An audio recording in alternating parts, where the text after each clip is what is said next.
Bismillah. Assalamualaikum warahmatullahi wabarakatuh. Waalaikumsalam. Alhamdulillah hamdan katsiran thayyiban mubarakan fi kama yuhibbu rabbuna wa yardah. Asyhadu an la ilaha illallah wahdahu la syarikalah wa asyhadu anna Muhammadan abduhu wa rasuluh. Wassalatu wassalamu ala Rasulillah wa ala alihi wa ashabihi wa man tabi'ahum bi ihsanin ila yaumil amma ba'du ya ayyuhalladzina amanu taqullaha haqqa tuqatih wa la tamutunna illa wa antum muslimun. Kaum muslimin, para jamaah, para ibu, para bapak yang dimuliakan Allah Subhanahu wa taala. Pertama, marilah kita untuk senantiasa bersyukur kepada Allah Subhanahu wa taala yang senantiasa menganugerahkan kepada kita banyak nikmat, terutama nikmat iman, nikmat Islam, nikmat sehat. Dan alhamdulillah kita telah memasuki hari yang ke-20. Dan ini adalah malam ke-21 yang masuk di 10 akhir dari bulan suci Ramadan. Dan tentunya 10 akhir dari bulan suci Ramadan ini memiliki keutamaan khusus dari semua bulan suci Ramadan, yaitu ada malam Lailatul Qadar, yaitu malam Lailatul Qadri khairun min alfi syahr. Malam Lailatul Qadar ini lebih baik dari 1000 bulan. Terima kasih juga kepada Pak Haji Haji dan keluarga, Haji Budi dan semuanya yang telah memberikan wasilah pada kesempatan hari ini lewat masjid ini untuk kita senantiasa berkumpul dalam thalabul ilmi, dalam mencari ilmu. Nah, di kesempatan yang berbahagia ini mungkin untuk membuka pertanyaan bagi para ibu, saya ingin menyampaikan beberapa nasihat untuk menyempurnakan puasa kita. Yang pertama, bahwa keberhasilan seseorang dalam berpuasa sebenarnya ditinjau dari apa yang kita akan lewati di bulan Syawal. Jadi kesuksesan kita dalam bulan puasa ini, kesuksesan puasa kita ini ditinjau dari sisi istiqomahnya kita dalam taat dan ibadah kepada Allah di bulan Syawal. Oleh sebab itu, Allah berfirman dalam surah Al-Baqarah yang tentunya sudah sepakat kita baca dan sering kita baca, yaitu ayat 183, Allah berfirman, ya ayyuhalladzina amanu kutiba alaikumusyiyamu kama kutiba alal ladzina min qablikum la'allakum tattaqun. Nah, nilai dari puasa ini sampainya kita kepada derajat takwa. Dan takwa telah didefinisikan oleh Ali radhiyallahu taala anhu, beliau mengatakan at-taqwa huwa al-khaufu minal jalil wal amalu bitanzil wal qanaatu bil qalil wal istidadu li yaumir rahil. Jadi takwa, kata Ali radhiyallahu taala anhu, takwa adalah al khaufu minal zalil. Al khaufu minal jalil, yaitu takut kepada Allah. Khauf. Maka mestinya puasa ini membuahkan rasa takut kepada Allah.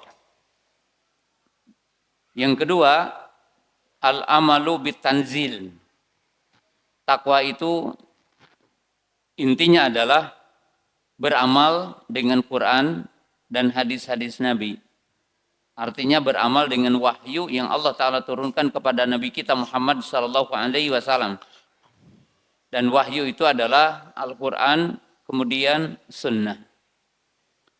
Maka puasa Ramadan ini mendidik orang mukmin ketika kita diperintahkan untuk memperbanyak baca Al-Quran. Keutamaan seorang mukmin itu bukan masalah hatamnya Quran. Dan bukan juga keutamaan seorang mukmin itu dari sisi hafalnya Al-Quran. Jadi yang dinamakan dengan ahlul Quran bukan orang yang semata-mata hafal Quran. Bukan orang-orang yang semata-mata berapa kali kita di bulan suci Ramadan ini hatam Al-Quran. Tetapi intinya adalah kita membaca Al-Quran, memahami maknanya, kemudian mengamalkan isinya dan mendakwahkannya. Jadi inti dari kita membaca Al-Quran adalah mengamalkan Quran. Dan takwa intinya adalah mengamalkan Al-Quran. Yang ketiga kata Ali radhiyallahu ta'ala anhu, inti dari takwa adalah al-qana'atu bil qalil, yaitu menerima kepada pemberian Allah. Artinya sabar dengan yang sedikit dan kita meminta berkah kepada Allah dari yang sedikit dari harta yang Allah berikan kepada kita. Kemudian perlu diketahui oleh para ibu, para bapak, pemirsa atau para pendengar Radio Ridul Jannah, mungkin sering kita berbicara rizki identik apa yang kita bayangkan rizki, dapat rumah, dapat sawah, dapat uang. Memang itu rizki, Bu. Tapi rizki yang hakiki adalah ketika Allah menganugerahkan kepada kita iman, ketika kita bisa puasa, ketika kita bisa sholat 5 waktu, ketika kita bisa sedekah, ketika kita bisa duduk di majelis taklim, ini rizki yang paling mulia. Karena tidak semua orang diberikan rizki ini. Kalau rizki tentang makan, rizki tentang minum, semua makhluk diberikan. Wa ma min dabatin illa Allahi rizquha. Tetapi yang diberi anugerah Allah, nikmat yang abadi adalah yang diberi rizki iman, rizki taat, rizki tauhid, rizki amal soleh. Dan yang berikutnya kata Ali radhiyallahu ta'ala anhu, takwa itu apa? Al-istidadu liyaumir rahil. Takwa itu adalah hakikatnya ketika orang mempersiapkan diri untuk kehidupan yang abadi. Bagaimana kita ingin bahagia dalam kehidupan yang abadi? Allah berfirman dalam surah An-Nazi'at, fa amma man khafa maqama rabbih wa nahan nafsa 'anil hawa fa innal jannata hiyal ma'wa wa may ya'tihi mu'minan qad amila shalihat fa ulaika lahum darajatul ula. Barang siapa yang mampu mengendalikan diri, mampu melawan syahwatnya, dan dia takut akan kebesaran Allah, keagungan Allah, akan azab Allah, dia mampu mengendalikan syahwatnya dari penyimpangan, syahwat dari kekafiran, syahwat dari kesyirikan, syahwat dari berbagai kemaksiatan, maka tempat kembalinya adalah surga. Jadi takwa tujuan dari puasa, dan takwa kata Ali radhiyallahu ta'ala anhu dikatakan apa tadi? Al khaufu minal jalil wal amalu bit tanzil wal qanaatu bil qalil wal istidadu liyaumir rahil. Dan ini hakikat takwa. Nasihat yang kedua, ibu-ibu, bapak-bapak yang dimuliakan Allah Ta'ala, inti dari puasa adalah istiqomah dalam meninggalkan yang diharamkan Allah. Maka kata para ulama, sum minal harami qabla an tasuma minal halali. Puasalah kalian dari yang diharamkan Allah sebelum kalian puasa dari yang dihalalkan Allah. Kenapa para ibu, para bapak? Memang umat Islam bisa meninggalkan yang dihalalkan Allah. Dari terbit fajar sodik sampai terbenam matahari. Masya Allah. Makan, minum, jima bagi yang telah menikah. Masya Allah para ibu, para bapak sabar. Dari mulai terbit fajar sodik sampai terbenam matahari. Meninggalkan yang halal. Karena ingin dapat pahala, karena ingin mendapatkan ganjaran dari Allah Ta'ala, para ibu, para bapak sabar meninggalkan ini. Namun sayang, semua orang yang mampu meninggalkan yang halal ini belum tentu dia dapat pahala dari puasanya ketika seorang mukmin tidak mampu meninggalkan yang haram. Contoh, puasa tapi gibah, puasa tapi namimah, puasa tapi mendengarkan musik, telinganya mendengarkan musik, puasa tapi nonton guyonan, mestinya para ibu baca Quran di sore hari, kemudian sahur, zikir, ternyata lihat televisi yang isinya cuma guyonan, ketawa-ketawa, ketawa-ketiwi. Yang kata Nabi SAW, kalaulah kalian tahu apa yang aku tahu, maka kalian akan lebih banyak menangis daripada ketawa-ketiwi. Tidak bermanfaat, Bu. Sore-sore lihat TV, yang di situ bodor-bodor, yang menjurus jalan ke neraka. Bodor-bodor yang menjurus jalan ke neraka. Mestinya kita istiqomah, tinggalkan yang diharamkan Allah. Banyak orang yang sekarang puasa tapi korupsi dengan alasan ingin lebaran. Banyak orang yang melakukan kolusi di pasar, mungkin ada sebagian yang kita berbuat dusta, tapi bukan kita mengatakan orang pasar begitu, enggak. Mungkin orang berjualan dengan dusta, tapi puasa. Tujuannya apa? Pingin membahagiakan istri, punya baju baru, pingin membahagiakan anak, nanti punya baju baru, tapi berdusta jaganya. Maka orang yang puasa seperti ini tidak dapat pahala nanti. Nabi SAW mengatakan, malam yada qawla zuri wal amila bihi falaysa lillah hajah fin an yad'a ta'amahu wa syarabahu.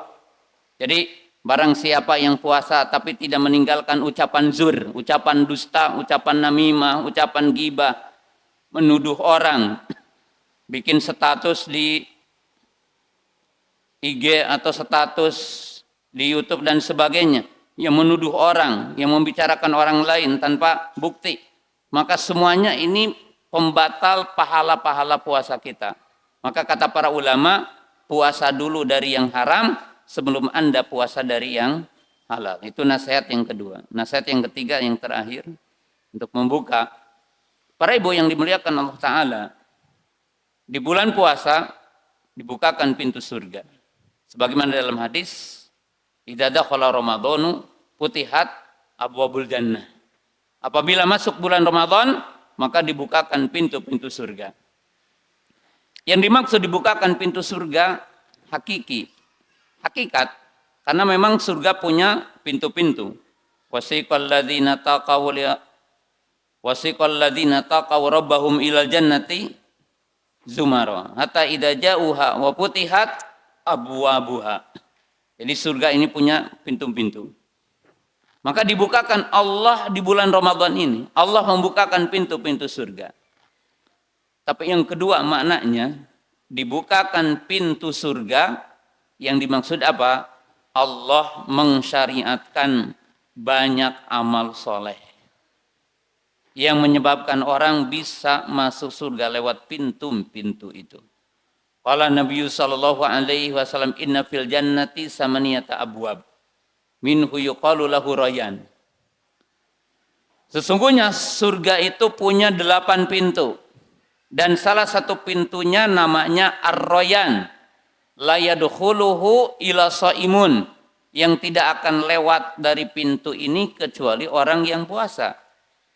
Dan pintu-pintu surga ini berkaitan dengan amal. Nabi Hasan mengatakan, "Waman kana min ahli salati du'iya min babi salat.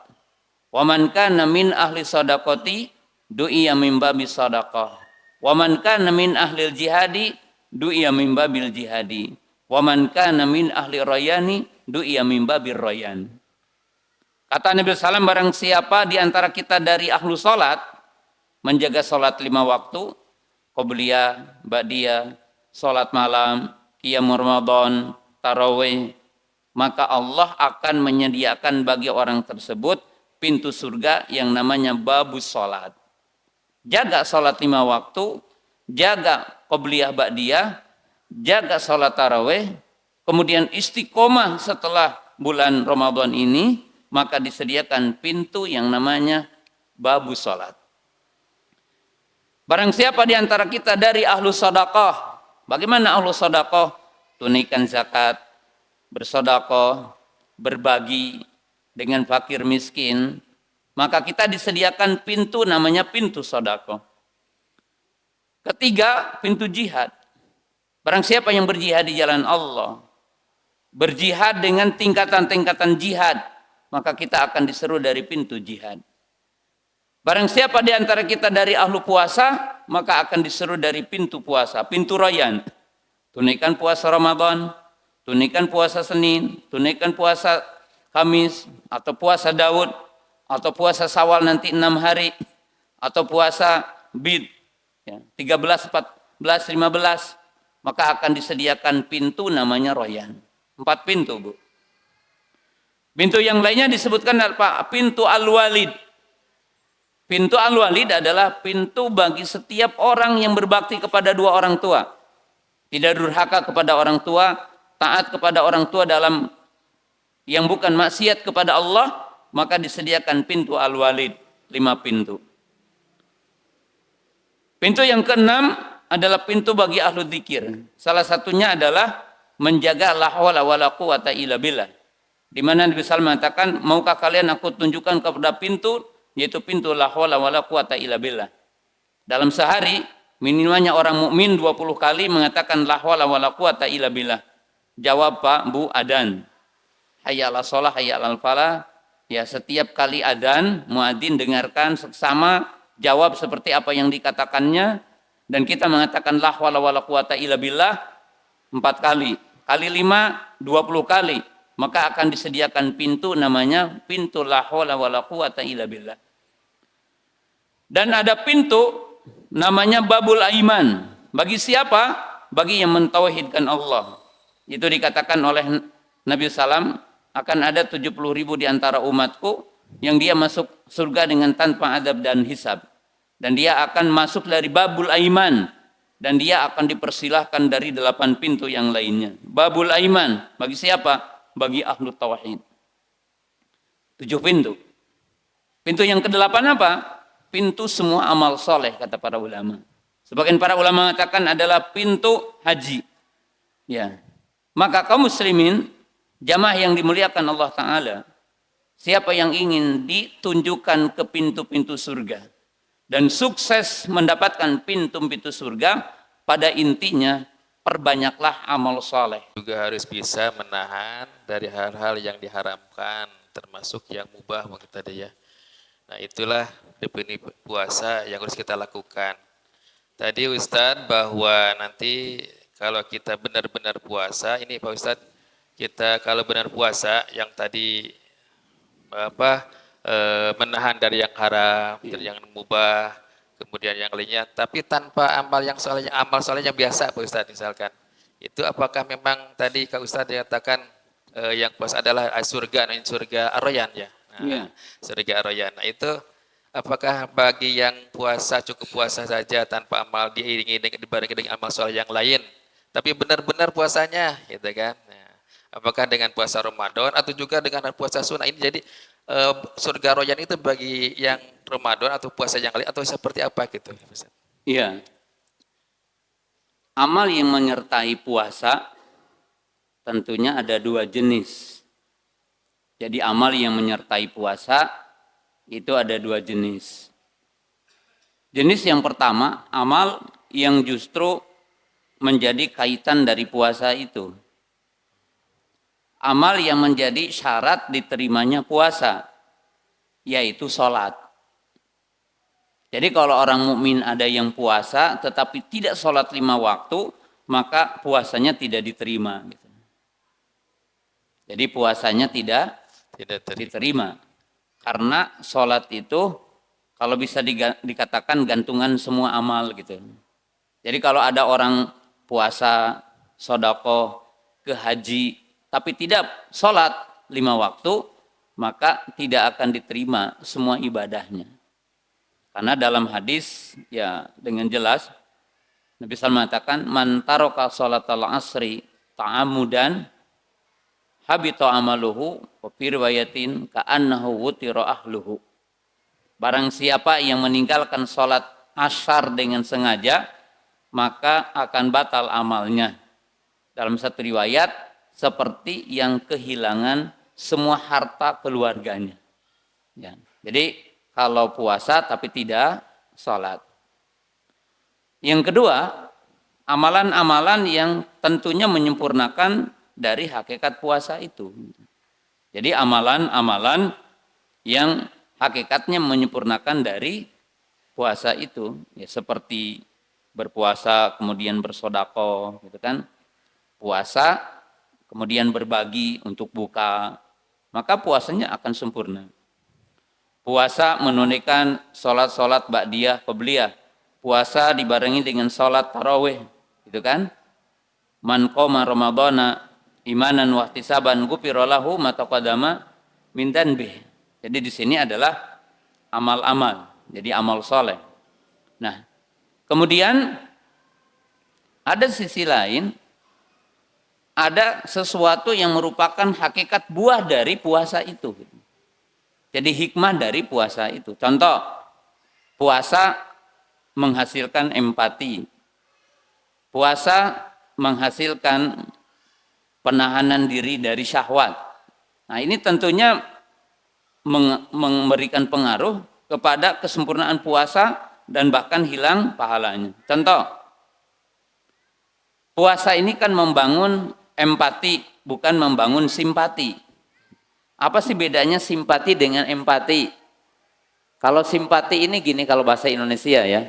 Contohnya, ada fakir miskin. Ibu cuma bilang gini, kasihan ya dia miskin. Kasihan ya dia tidak punya sesuatu. Itu simpati. Kalau empati, ibu merasakan apa yang dirasakan dia. Sehingga ketika ibu melihat fakir miskin, maka ketika ibu punya uang 10 juta, ibu bilang 2 jutanya untuk mereka. Itu namanya empati. Nah, puasa mestinya merasakan bahwa kelaparan, kehausan, kekurangan. Maka ibu-ibu yang puasa tapi tidak empati, ya puasanya tidak sempurna. Puasa tidak mau berbagi. Puasa uang banyak tapi tidak mau berbagi. Nah, itu tidak sempurna puasanya. Tidak sempurna apa? Puasanya. Jadi mesti puasa ini dibarengi dengan amal-amal soleh yang lainnya sehingga menjadi sempurna apa? Puasanya. Ya. Tuh, jadi ibunya ke atas. Jadi puasa itu ada puasa wungkul dibarengin amal sanesna komo salat sok aya aturan cenah. Hari puasa kuat nya salat henteu eta mah gitu. Sareng deui ajeng amal sanesna. Jika puasa wungkul sok amal sanes infak, sedekah kitu nya. Tah eta. Aya nu bade neroskeun ti Bapak Ibu. Sok aya nu bade neroskeun Ibu. Sok teu kada isin bade di-WA-keun ka Asem Kuring mangga. Hah? Di-WA-keun mangga sok kata beda yang ditulis serta resanana. Bapak-bapak ada? Bapak-bapak sok mangga. Neroskeun mangga. Iya. Ya. Mangga langsung saja. Iya. Hadis tentang barang siapa yang di tangannya ada makanan, maka tunaikanlah atau teruskanlah sehingga ia memenuhi kebutuhannya. Wallahu ta'ala alam, hadis ini tidak sahih dan bertentangan dengan dhahir Quran dan bertentangan dengan dhahir hadis. Bahwa Allah Subhanahu wa taala berfirman dalam surah Al-Baqarah, "Wa kulu washrabu hatta yatabayyana lakumul khaytul abyadu minal khaytil aswadi minal fajr." Bahwa Allah berfirman, makanlah dan minumlah sehingga terbit fajar. Jadi berarti kalau udah terbit fajar, kemudian muadzin itu mengumandangkan adzan, maka di saat itu udah tidak boleh lagi kita untuk makan dan minum. Ya. Jadi termasuk yang masih dalam satu nampan atau satu piring itu tidak boleh diteruskan. Yang kedua, hadis yang sahih bahwa Nabi SAW mengatakan, wa kulu washrabu hatta yu'adina Ibnu Ummi Maktum. Makanlah dan minumlah sehingga adzannya Ibnu Ummi Maktum. Dan ayat dan hadis ini juga menunjukkan tidak ada istilah imsak. Artinya tidak ada istilah imsak. Artinya sekian menit untuk tidak boleh makan dan minum.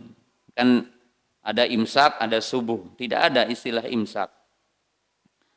Ada seseorang yang berdalil tentang imsak adalah hadis Anas atau hadis Zaid bin Tsabit radhiyallahu taala anhuma, di mana di situ katakan tasaharna ma'a Rasulillah sallallahu alaihi wasallam. Tsumma qumna ila salati. Qala kam kana baina sahuri wa salat. Qala qadra khamsina ayah. Anas bin Malik dan di situ juga Zaid bin Tsabit beliau mengatakan kami sahur bersama baginda Nabi sallallahu alaihi wasallam. Kemudian kami berdiri menunaikan salat. Kemudian ditanya, berapa antara waktu sahur waktu itu dengan waktu salat subuh? Maka Zaid bin Tsabit mengatakan seukuran 50 ayat membaca Al-Quran. Hadis ini tidak menunjukkan adanya imsak, bahwa Nabi SAW tidak makan dan minum dari waktu beliau sahur sampai sholat. Tetapi menunjukkan mengakhirkan waktu sahur. Jadi menunjukkan mengakhirkan waktu sahur. Bahwa kebiasaan Nabi SAW, ya waktu beliau itu sahur dengan para sahabat, itu di akhir waktu malam sebelum terbitnya fajar shadiq. Ya, tidak menunjukkan adanya yang dinamakan imsak, bahwa imsaknya itu seukuran 50 ayat membaca Al-Quran. Itu menunjukkan kebiasaan mengakhirkan sahur aja, bukan adanya imsak. Jadi di sini ada dua sisi. Sisi yang pertama, pendapat yang rojih, kalau udah azan, kalau udah fajar shadiq, maka tidak boleh lagi makan. Tidak boleh lagi makan dan minum. Ya, tidak dibolehkan walaupun kita masih satu lagi menyantap makanan, maka tidak boleh dilanjutkan ya untuk untuk menghabiskan satu piring itu. Tetap tidak boleh kalau udah terbit fajar shadiq atau telah azan muadzin. Wallahu taala a'lam. Dan batas sahur teh Ustaz pas adzan subuh betulnya. Iya. Cuman mun aya di mulut mah beuteung telen we kitu nya. Ya, kalau di mulut jadi ditunaikan aja. Iya gitu. Jadi mun aya cisana anu sapiring wayahna Ibu teu kenging dituangnya eta mah tos adzan mah gitu eta batas sahur itu. Janten deui teu kada ayeuna kan aya di orang imsak eta teh lain berarti tos naon? Tos riren ya. Tos berhenti. Nanti berhentinya pas adzan subuh ya gitu. Aya benereskeun deui. Endareskeun Ibu. Perkawis naon mangga perkawis puasa. Kembali kan seureun naroskeun. Tiba Bapak. Pak. Oh ya, TPA mangga sok kurang tingali. Teruskeun. Mangga Ibu.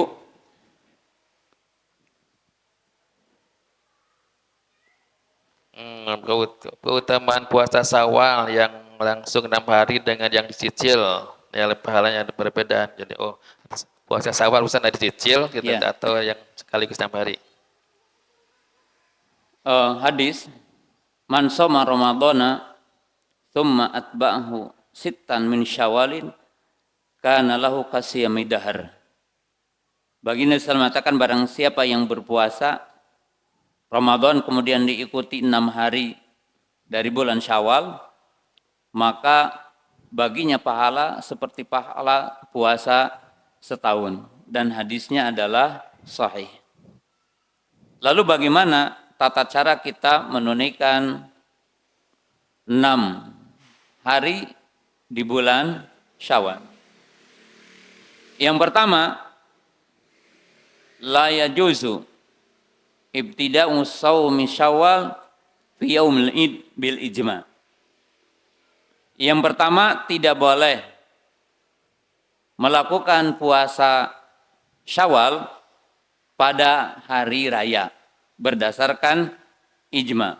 Karena berpuasa di hari raya hukumnya haram. Maka berarti mulai bolehnya kita puasa Syawal adalah min yaumi asani min syahri Syawal ila akhiri syahri Syawal.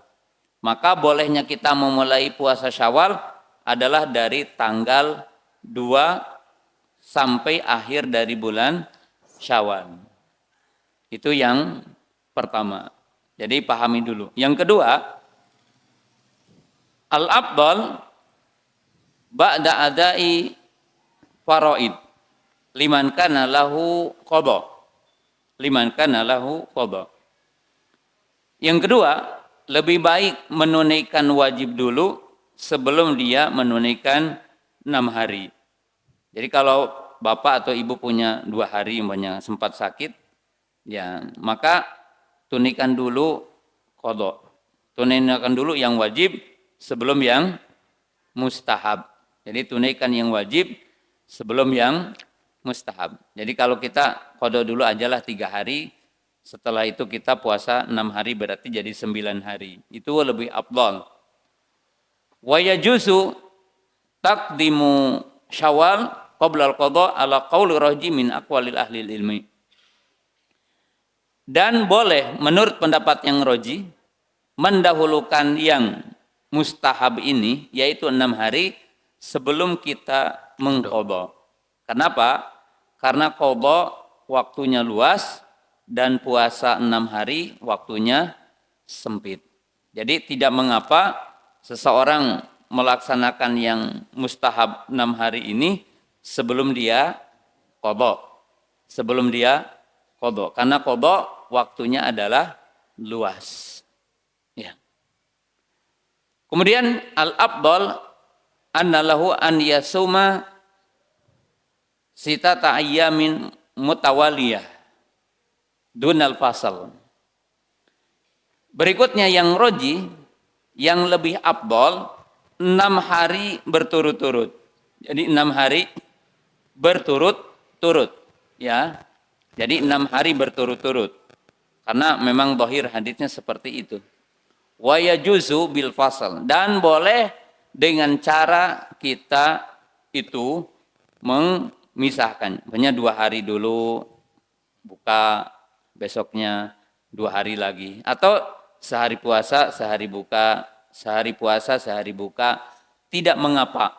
Karena yang penting 6 hari, wallahu ta'ala. Jadi tidak perlu bergandengan. Tapi bergandengan lebih afdal. Tapi boleh untuk dipisah-pisah. Masalah yang terakhir, wahal yajuzu ma'aniyah saumil isnain wa saumil al-khamis wa saumil qadha. Masalah yang terakhir, bolehkah kita meniatkan puasa 6 hari dengan 2 niat? Jadi boleh enggak dengan 2 niat?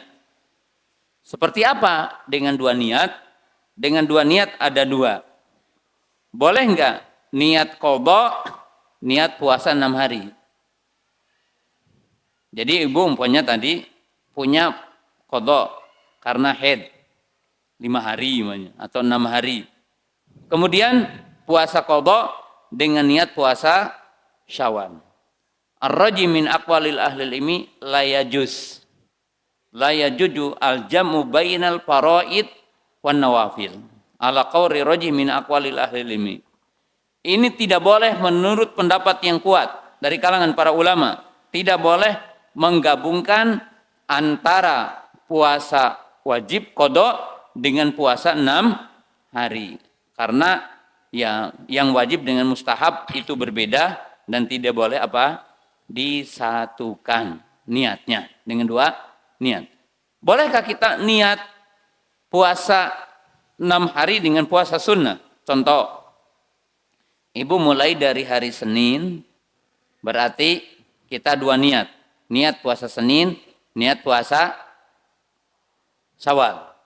Senin, Selasa, Rabu, Kamis. Ini 4 hari, Jumat, Sabtu. Berarti 2 hari kita 2 niat. Niat hari Senin, puasa Senin, niat puasa apa? Puasa Kamis. Ya. Rajah ba'dul ulama juz. Sebagian para ulama, bahkan kebanyakan para ulama, jumhur ulama mengatakan boleh kalau menggabungkan sunnah dengan sunnah. Jadi kalau menggabungkan niat sunnah dengan sunnah boleh. Yaitu puasa Senin, puasa Syawal. Kemudian Selasanya tentunya tidak, Rabunya tentu tidak. Kemudian hari Kamis dengan 2 apa? Dengan 2 niat, maka baginya akan mendapatkan 2 pahala dengan izin Allah Subhanahu wa ta'ala. Jadi satu pertanyaan dengan sekian perincian. Dan itu bisa dihafal ya perincian. Jelasnya, jadi jelas.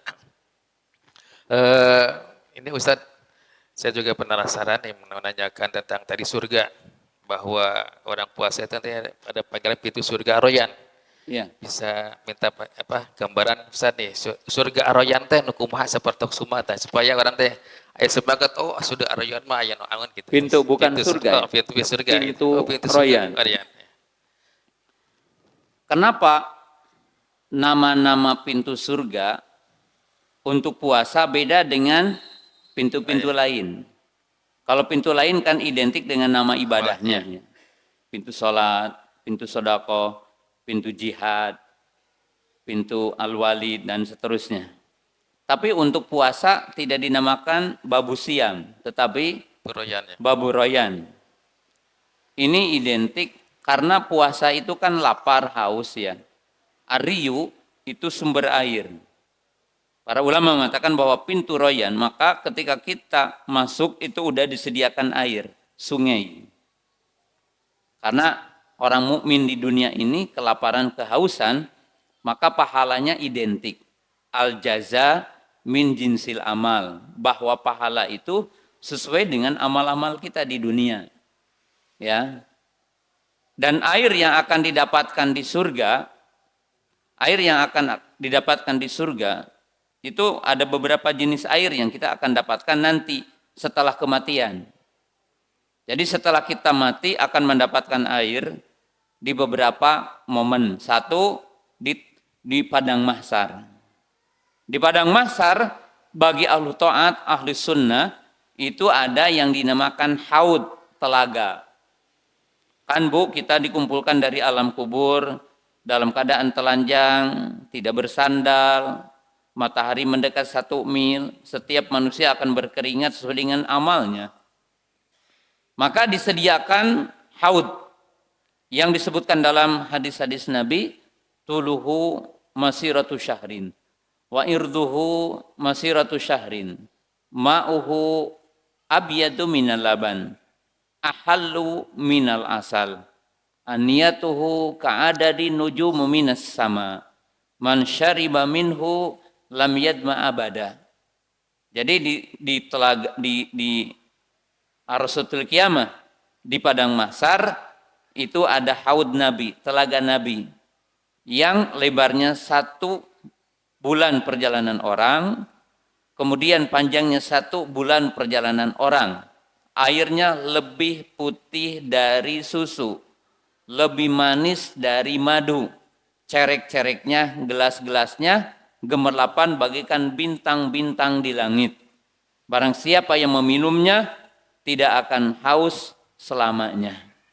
Ini adalah telaga yang ada di Arsatul Qiyamah, bukan di surga Bu, ini di padang mahsyar. Yang kedua khusus bagi Nabi, inna a'tainal kal kautsar. Jadi ada sungai namanya Al-Kautsar, nahrun fil jannah, yaitu sungai yang ada di surga yang mengalir nanti ke haudnya Nabi sallallahu alaihi wasallam. Kemudian kalau di surga ada jannah, ada kebun. Kemudian tajri min tahtihal anhar, mengalir sungai di surga itu, dan sungai di surga itu ya bermacam-macam Bu. Ya, sungai yang isinya air bening, air yang dingin, ya, bening, dingin, bagaikan air salju, yang kalau diminum itu membuat segar badan. Yang kedua, berisikan khamr, tidak memabukkan, berisikan madu yang tidak pernah berubah rasanya atau asli dan berwarna. Dan yang keempat yaitu air susu. Jadi di surga itu air bening, air susu, air madu, air khamr. Ada 4 sungai. Ya. Dan siapa yang di dunia ini minum khamr, maka dia akan diharamkan nanti yaumal qiyamah. Nah, bagi orang yang puasa itu ada khusus di pintu masuk itu disediakan air untuk pertama kali dia minum. Allah taala alam. Masya Allah ya. Jadi itu Bu, Firaku teka bitanya siapnya. Tuh, bagi orang yang puasa ya. Ar-Rayyan, pintu Ar-Rayyan. Ayat benar raskan? Bapak Ibu, cekap. Cekap pesonten, siap-siap pada buka maghrib. Mungkin Ustaz terakhir statement closing. Iya. Jadi yang terakhir nasihat kembali. Aisyah bertanya kepada baginda SAW, ayul a'malil afdal wa ahabu ilallah. Qala adwamuhu wa in qala. Amalan apa sih yang paling dicintai Allah dan paling utama adalah amalan yang kita bisa mendawamkan, mengkontinyukannya. Rahasianya Bu, kalimat terakhir, Allah yang kita sembah, Tuhan yang kita sembah di bulan Syawal adalah Tuhan dan Allah yang kita sembah di bulan Ramadan. Maka jangan semangat ibadah di bulan Ramadan saja, kemudian kita tidak semangat di bulan Syawal. Terakhir, apa yang kita butuhkan di bulan Syawal, seperti apa yang kita butuhkan di bulan Ramadan. Ketika kita ingin dapat ijabah dari Allah, dapat jawaban dari Allah, dari semua permintaan kita, lalu kita bersemangat ibadah di bulan Ramadan, maka jangan sampai di bulan Syawalnya kita menjadi melemah, kita menjadi tidak ibadah kepada Allah. Padahal zat yang kita sembah di bulan Syawal adalah zat yang kita disembah di bulan Ramadan. Semangat!